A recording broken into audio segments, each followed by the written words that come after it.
Today has been set aside by our president as a National Day of Prayer. I talked about prayer in my last video, not knowing that it would be brought to the forefront as it has over the last few days based on what's going on in our country.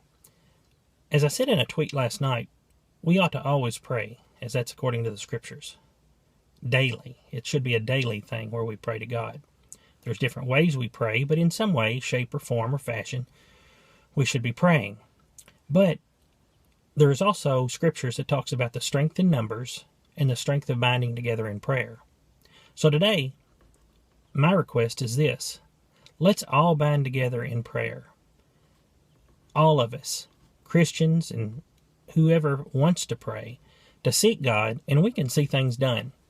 Sometimes we talk about the power of God, and I wanted to share a verse that came to my mind. Of course, we're nearing the time of Easter anyway, and of course, one of my favorite movies of all times was The Ten Commandments, and this is the Charlton Heston version. And of course, during this movie, it shows the way that God delivers the children of Israel, protects them through the plagues, and brings them through out of Egyptian bondage. But something that goes a little bit deeper that sometimes we don't actually think about, and actually, a lot of times we don't hear it talked about, but this just shows how amazing God is.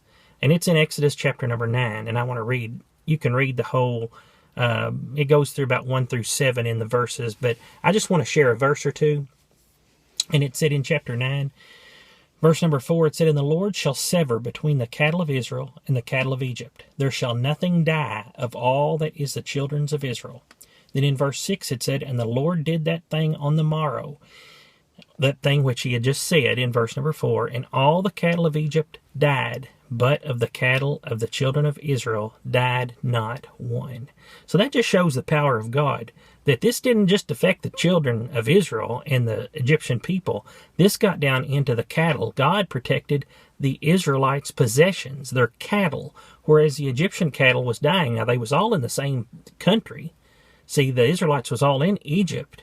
So this wasn't a case where it was separated by a border or something, but yet God protected his people. And God will hear our prayers. So rest assured today that there is power in prayer. There's power in strength.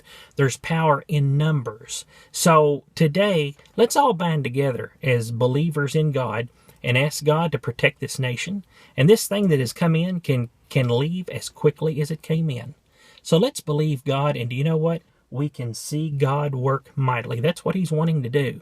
So let's all bind together and call upon him today. Call upon him however you feel, in your own way. It can be just a silent prayer, talking to him as I talked on my last video.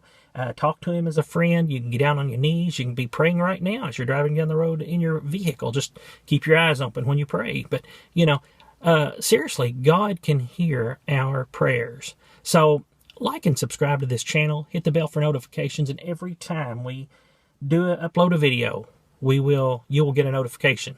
And then also follow us on Twitter, God, Country, and You. We hope to brighten your day and to tell you about the power of God. We live in a great country, and we serve a great God. So thank you, and tune in on the next video. Thank you.